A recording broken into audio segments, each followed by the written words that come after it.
प्रकृति को गहराई से देखो और तब तुम सब कुछ बेहतर समझोगे। एल्बर्ट आइंस्टाइन की ये बात आज हमारे विषय पर एकदम सटीक बैठती है। आज हम समुद्र की गहराइयों में उतरेंगे और एक ऐसी ही कुदरती प्रक्रिया को समझने की कोशिश करेंगे जो अनजाने में ही सही हमारे फैलाए एक बड़े संकट प्लास्टिक प्रदूषण से जुड़ गई है। हम आज बीबीसी में छपे एक लेख के आधार पर नेपच्यून बॉल्स पर बात कर रहे हैं। ये पोसिडोनिया ओशनिका नाम की समुद्री घास से बने गोले हैं। हम जानेंगे कि ये क्या बला हैं, कैसे बनते हैं और क्या ये सच में समुद्र से प्लास्टिक हटाने में कोई भूमिका निभा सकते हैं। आज इसी का विश्लेषण करेंगे। ये चर्चा खास तौर पर यूपीएससी की तैयारी करने वालों के लिए काफ़ी महत्वपूर्ण हो सकती है। पर्यावरण, बायोडाइवर्सिटी, प्रदूषण नियंत्रण, सस्टेनेबल डेवलपमेंट गोल्स, ये सारे टॉपिक्स प्रीलिम्स और मेंस दोनों के लिए ज़रूरी हैं। और हाँ, आम जानकारी के लिए भी ये बेहद दिलचस्प है। तो चलिए शुरू करते हैं इस लेख की गहराई में उतरना। बिल्कुल, ये देखना वाकई बहुत दिलचस्प है कि कैसे हमारी प्राकृतिक दुनिया हमारे कामों पर, मतलब खासकर प्रदूषण जैसी चीज़ों पर, ऐसे तरीकों से रिएक्ट कर रही है जिनके बारे में हमने सोचा भी नहीं था। नेपच्यून बॉल्स इसी का एक अनोखा उदाहरण है। ये हमें सिर्फ समुद्री इकोसिस्टम के बारे में ही नहीं सिखाते, बल्कि ये भी दिखाते हैं कि प्लास्टिक का संकट कितना कितना फैल चुका है। तो सबसे पहले ये नेपच्यून बॉल्स हैं क्या चीज़? नाम सुनने में तो किसी मिथक जैसा लगता है ना? हाँ, नाम तो काफ़ी इंटरेस्टिंग है। असल में ये ज़्यादातर भूमध्य सागर में मेडिटेरेनियन सी में पाए जाने वाली एक समुद्री घास है, पोसिडोनिया ओशियानिका। उसके रेशों से बने हुए गोल कसकर बंधे हुए गुच्छे होते हैं ये। और ये कोई नई चीज़ नहीं है, मतलब सदियों से लोग इनका इस्तेमाल करते आ रहे हैं। अच्छा, किस तरह का इस्तेमाल? अरे कई तरह से, जैसे पैकिंग के लिए या फिर गद्दों वगैरह में भरने के लिए, यहाँ तक कि पुराने घरों में इंसुलेशन के लिए भी इनका इस्तेमाल होता था। ओके, तो मतलब ये काफी वक्त से मौजूद हैं। लेकिन फिर हाल ही में ऐसा क्या पता चला इनके बारे में? बार्सिलोना यूनिवर्सिटी के रिसर्चर्स ने कुछ नया खोजा है ना? हाँ बिल्कुल, हाल की रिसर्च ने एक चौंकाने वाली बात सामने रखी है। पता चला है कि ये गेंदें अपने आप ही समुद्र के तल से माइक्रोप्लास्टिक इकट्ठा कर रही हैं। माइक्रोप्लास्टिक? हाँ, मतलब वो बहुत छोटे कण? हाँ, 5 मिलीमीटर से भी छोटे प्लास्टिक के कण, जो हमारी फेंकी हुई थैलियों, बोतलों, मछली पकड़ने के टूटे जालों वगैरह से बनते हैं।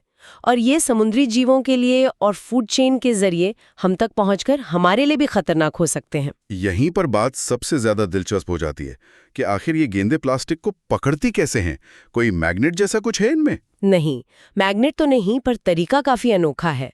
देखिए, ये जो पोसिडोनिया समुद्री घास है ना, इसकी पत्तियां बहुत घनी होती हैं, पानी के नीचे एक जंगल जैसा बना लेती हैं।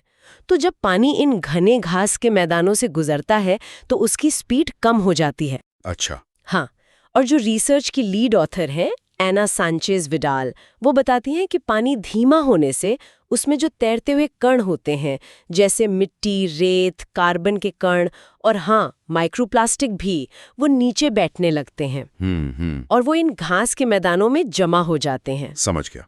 तो एक तरह से ये घास के मैदान नेचुरल फिल्टर या ट्रैप की तरह काम करते हैं, जो बहती हुई चीजों को रोक लेते हैं। हाँ बिल्कुल, आप ऐसा कह सकते हैं। अब सोचिए, नदियां हर साल कितना सारा प्लास्टिक समुद्र में बहा कर लाती हैं, लाखों टन। अगर कोई नदी ऐसी जगह समुद्र में गिर रही है जहां ये पोसिडोनिया घास उगी हुई है, तो उस प्लास्टिक का कुछ हिस्सा वहां फंस जाता है। ओके। फिर कहानी और आगे बढ़ती है। हर साल पतझड़ में ये पोसिडोनिया घास अपनी पुरानी पत्तियां गिरा देती है। हाँ। ये पत्तियां थोड़ी सख्त होती हैं, इनमें लिग्निन होता है और ये रेशेदार होती हैं। तो समुद्र की लहरें और पानी का बहाव इन गिरी हुई पत्तियों को आपस में उलझा देता है। धीरे धीरे ये लुढ़कते लुढ़कते गोल घनी गेंदें बन जाती हैं, वही नेपच्यून बॉल्स। अच्छा। और कमाल की बात यह है कि जैसे जैसे ये गेंदें समुद्र के तल पर लुढ़कती हैं, इनके जो रेशे हैं वो अपने बीच में छोटे छोटे प्लास्टिक के टुकड़ों को फंसा लेते हैं। जैसे कंघी बालों से कुछ फंसा लेती है? हाँ, कुछ कुछ वैसा ही समझ लीजिए। एक नेचुरल क्लीनिंग प्रोसेस, लेकिन अनइंटेंशनल। ये तो कुदरत का कमाल है। क्या रिसर्चर्स ने ये अंदाजा लगाया है कि इस तरह से कुल कितना प्लास्टिक ये पकड़ लेती होंगे? हाँ, अंदाजा लगाया है और वो आंकड़ा काफी बड़ा है। रिसर्चर्स का मानना है कि सिर्फ भूमध्य सागर में ही ये समुद्री घास के मैदान हर साल करीब 900 मिलियन यानी 90 करोड़ प्लास्टिक के टुकड़े पकड़ सकते हैं। 900 मिलियन, 90 करोड़। ये नंबर जितना इम्प्रेसिव है उतना ही डरावना भी। ये शायद समाधान कम और समस्या की गंभीरता का सबूत ज्यादा है। बिल्कुल सही कहा। एना सांचेज विडाल और उनकी टीम ने स्पेन के मलोरका आइलैंड पर तट पर बहकर आई इन गेंदों का अध्ययन भी किया था। क्या मिला उन्हें वहां? हाँ, उन्होंने मलोका के 4 बीच पर 2018-19 में स्टडी की। उन्होंने देखा कि बीच पर जो ढीली बिखरी हुई समुद्री घास मिली, उसके आधे सैंपल्स में प्लास्टिक था। आधा? हाँ, लगभग आधे में। और मात्रा देखें तो हर किलोग्राम सूखी पत्ती में करीब 600 प्लास्टिक के टुकड़े तक मिले। ओह, और जो गेंदें थी नेपच्यून बॉल्स, उनमें कहानी थोड़ी अलग थी। तट पर मिली बॉल्स में से सिर्फ 17% में ही प्लास्टिक मिला। सिर्फ 17%? तो कम हुआ ये तो? हाँ, प्रतिशत कम था, लेकिन जिन बॉल्स में प्लास्टिक मिला उनमें प्लास्टिक का कॉन्सेंट्रेशन मतलब घनत्व बहुत ज्यादा था। प्रति किलोग्राम बॉल में लगभग 1500 टुकड़े तक। 1500 टुकड़े? जी। तो इससे ये पता चला कि जो गेंदें ज्यादा टाइट बंधी होती हैं वो प्लास्टिक को फंसाने और उसे अपने अंदर रखने में ज्यादा असरदार होती हैं। लेख में मॉन्स्टर नेपच्यून बॉल्स का भी जिक्र था। वो क्या चीज है? हाँ, वो एक मजेदार वाकया है। एना सांचेज विडाल ने बताया कि जब उनकी रिसर्च छपी तो लोग उन्हें ऐसी बॉल्स की तस्वीरें भेजने लगे जिनमें सिर्फ माइक्रोप्लास्टिक नहीं बल्कि बड़े पहचाने जा सकने वाले प्लास्टिक के टुकड़े भी फंसे थे। जैसे सैनिटरी टॉवल के टुकड़े, टैम्पॉन, वेट वाइप्स वगैरह। क्योंकि इनमें अक्सर सेलुलोज होता है तो ये पानी में डूब जाती हैं और फिर इन गेंदों में उलझ सकती हैं। उन्होंने मजाक में कहा भी कि प्लीज मुझे और ऐसी तस्वीरें मत भेजो। समझ सकता हूँ। खैर, तो ये गेंदें बनती तो समुद्र के नीचे हैं, पर ये किनारे तक पहुंचती कैसे हैं? पर ये काम समुद्र की लहरें और तूफान करते हैं। सांचेज विडाल बताती हैं कि जब समुद्र में हलचल ज्यादा होती है, जैसे तूफान के वक्त या तेज ज्वार भाटे के समय, तो पानी की ताकत इन गेंदों को समुद्र के तल से उखाड़ देती है। अच्छा, उखड़ जाती हैं ये? हाँ, फिर कुछ तो बहकर गहरे पानी में चली जाती हैं, लेकिन काफी सारी लहरों के साथ बहकर किनारे पर आ जाती है। तो ये एक तरह से प्रकृति का तरीका है हमें याद दिलाने का कि हमने क्या फैलाया है। समुद्र अपना कचरा हमें ही लौटा रहा है। हाँ, सांचेज विडाल भी इसे कुछ ऐसी ही देखती हैं। उनका कहना है कि ये समुद्र का एक तरीका है उस कचरे को हमें वापस देने का जिसे समंदर के नीचे होना ही नहीं चाहिए था। एक तरह का आईना दिखाना। ये सोचने वाली बात है। पर क्या हम इसे प्लास्टिक समस्या के समाधान की तरह देख सकते हैं? क्या ये नेपच्यून बॉल्स समंदर साफ करने का कोई नेचुरल तरीका है जिस पर हम निर्भर हो जाएं? भी उपचार या समुद्र से कचरा साफ करने के तरीके के रूप में नहीं देखा। तो मतलब ये कोई सॉल्यूशन नहीं है? बिल्कुल नहीं। ये बस एक प्राकृतिक प्रक्रिया है जो हो रही है और जो हमें प्लास्टिक प्रदूषण की भयावहता का एहसास कराती है। ये समस्या का हल नहीं, सिर्फ एक लक्षण है। तो फिर अगर किसी को समुद्र तट पर ये गेंदें मिलें तो उन्हें क्या करना चाहिए? उठाकर फेंक देना चाहिए? नहीं, सांचेज विडाल इसके सख्त खिलाफ है। उनका सुझाव है कि इन्हें वहीं छोड़ देना चाहिए जहां ये मिली हैं। वहीं छोड़ दें? क्यों? क्योंकि ये गेंदें अपने साथ नमी और पोषक तत्व लाती हैं जो बीच पर रेत के टीलों और वहां उगने वाले पौधों के लिए जरूरी हैं। अगर हम इन्हें हटाते हैं तो हम अनजाने में उस तटीय इकोसिस्टम को नुकसान पहुंचाएंगे। अच्छा, और यहीं पर एक बड़ी विडंबना, एक आयरनी सामने आती है जिसका जिक्र लेख में भी है कि ये समुद्री घास पोसिडोनिया ओशियानिका जो अनजाने में हमारा कचरा समेट रही है वो खुद ही खतरे में है। हाँ, और ये इस पूरी कहानी का शायद सबसे चिंताजनक पहलू है। एक बड़े अध्ययन के मुताबिक 19वीं सदी के आखिर से लेकर अब तक दुनिया भर में समुद्री घास से ढके एरिया में 29% की गिरावट आ चुकी है। 29%? ये तो बहुत ज्यादा है। मतलब लगभग 1/3 समुद्री घास के मैदान खत्म हो गए। जी हाँ, लगभग। इसके कारण क्या है? ये क्यों खत्म हो रहे हैं? कारण कई हैं और ज्यादातर हमारी वजह से हैं। पानी की क्वालिटी खराब होना मतलब प्रदूषण, और खेतों से बहकर आए एक्स्ट्रा पोषक तत्व, तटों पर कंस्ट्रक्शन बढ़ना, बाहर से आई आक्रामक प्रजातियां, क्लाइमेट चेंज की वजह से समुद्र का तापमान बढ़ना और समुद्र का लेवल बढ़ना, ये सब मिलकर इन जरूरी घास के मैदानों को तबाह कर रहे हैं।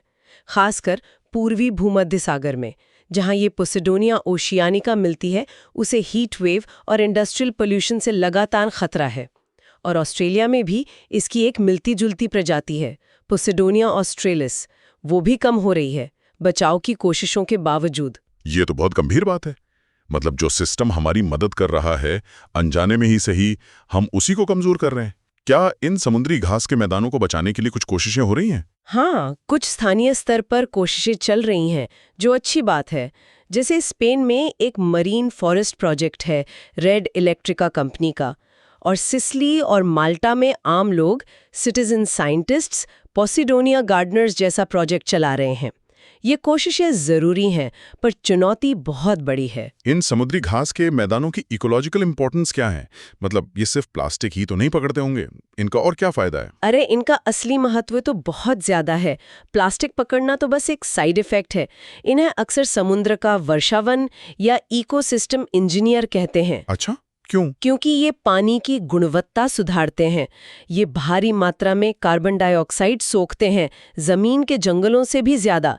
तो ये क्लाइमेट चेंज से लड़ने में मदद करते हैं। ये तटों को लहरों के कटाव से बचाते हैं। और सबसे जरूरी, ये अनगिनत समुद्री जीवों के लिए नर्सरी का काम करते हैं। मतलब जहां मछलियां और दूसरे जीव अंडे देते हैं और उनके बच्चे सुरक्षित बड़े होते हैं। बाप रे, इतना सब कुछ! हाँ, तो इनका खत्म होना पूरे समुद्री इकोसिस्टम के लिए बहुत बड़ा झटका है। तो फिर सवाल उठता है कि क्या हम जानबूझकर इन समुद्री घासों को प्लास्टिक फिल्टर के तौर पर उगा सकते हैं? क्या ये एक समाधान हो सकता है? एना सैंचेज विडाल इस आइडिया को भी सही नहीं मानती। वो कहती हैं कि हर जगह सिर्फ प्लास्टिक फिल्टर करने के लिए समुद्री घास उगाना न तो प्रैक्टिकल है, ना ही ये असली समाधान है। ये नेचर के साथ छेड़छाड़ जैसा होगा, जिसके अपने साइड इफेक्ट्स हो सकते हैं। तो अगर नेपच्यून बॉल्स समाधान नहीं है और सिर्फ समुद्री घास उगाना भी समाधान नहीं है, तो फिर इस प्लास्टिक की जो भयंकर समस्या है, उसका असली समाधान क्या है? असली समाधान वही है जहां से समस्या शुरू होती है, मतलब सोर्स पर। हमें प्लास्टिक को समुद्र में जाने से ही रोकना होगा। कैसे? जब तक हम प्लास्टिक पर अपनी डिपेंडेंसी कम नहीं करते, जब तक सिंगल यूज प्लास्टिक को नो नहीं कहते, और जब तक हम वेस्ट मैनेजमेंट और रिसाइकलिंग को बेहतर नहीं बनाते, तब तक प्लास्टिक समुद्र में जाता रहेगा, चाहे प्रकृति उसे नेपच्यून बॉल्स बनाकर लौटाए या किसी और तरह से हमें दिखाए। तो संक्षेप में कहें, आज की इस बातचीत में हमने पोसिडोनिया ओशियानिका, समुद्री घास और उससे बनने वाली नेपच्यून बॉल्स के बारे में जाना। हमने बीबीसी के लेख के हवाले से समझा कि कैसे ये नेचुरल प्रोसेस अनजाने में ही मेडिटेरेनियन सी से माइक्रोप्लास्टिक उठाकर किनारों तक ला रही है। हाँ, और हमने ये भी समझा कि ये प्रोसेस काम कैसे करता है, मल्लोर्का स्टडी के नतीजे क्या थे, और ये क्यों जरूरी है कि हम इसे प्लास्टिक प्रॉब्लम का कोई जादुई हल न समझें। असली चुनौती तो इन कीमती समुद्री घास के मैदानों को बचाना है, जिनकी इकोलॉजिकल वैल्यू बहुत ज्यादा है, और साथ ही प्लास्टिक प्रोडक्शन और कंजम्पशन को सोर्स पर ही कम करना है। यूपीएससी की तैयारी करने वालों के लिए ये पूरा topic environmental degradation, biodiversity loss, pollution control measures और सस्टेनेबल डेवलपमेंट गोल्स, खासकर एसडीजी 14 लाइफ बिलो वाटर से सीधे सीधे जुड़ता है। ये नेचर और इंसानी गतिविधियों के बीच के जटिल और कई बार अप्रत्याशित रिश्तों का एक बढ़िया केस स्टडी है। ये मेंस के जवाबों में वैल्यू ऐड कर सकता है या प्रीलिम्स में कॉन्सेप्ट समझने में मदद कर सकता है। और सभी सुनने वालों के लिए एक आखिरी सवाल छोड़ जाते हैं, क्या प्रकृति में ऐसे और भी अनजाने तरीके हो सकते हैं जिनसे वो हमारे फैलाए प्रदूषण या दूसरी समस्याओं से निपट रही है, जिनके बारे में हमें अभी पता ही नहीं? और शायद उससे भी ज्यादा जरूरी सवाल, क्या हम प्रकृति के इन इशारों से कुछ सीख कर अपनी आदतें, अपनी नीतियों, अपनी लाइफस्टाइल बदलने के लिए तैयार हैं? अगर आपको बीबीसी पर आधारित ये विश्लेषण जानकारीपूर्ण और सोचने पर मजबूर करने वाला लगा, तो कृपया इसे लाइक करें और हमारे चैनल को सब्सक्राइब जरूर करें, ताकि आप आगे भी ऐसी गहरी चर्चाओं का हिस्सा बन सकें। अगर आपकी मन में कोई सवाल है या इस विषय पर आप अपने विचार साझा करना चाहते हैं, तो नीचे कमेंट सेक्शन में जरूर लिखें। हम उन्हें पढ़ने और समझने की पूरी कोशिश करेंगे।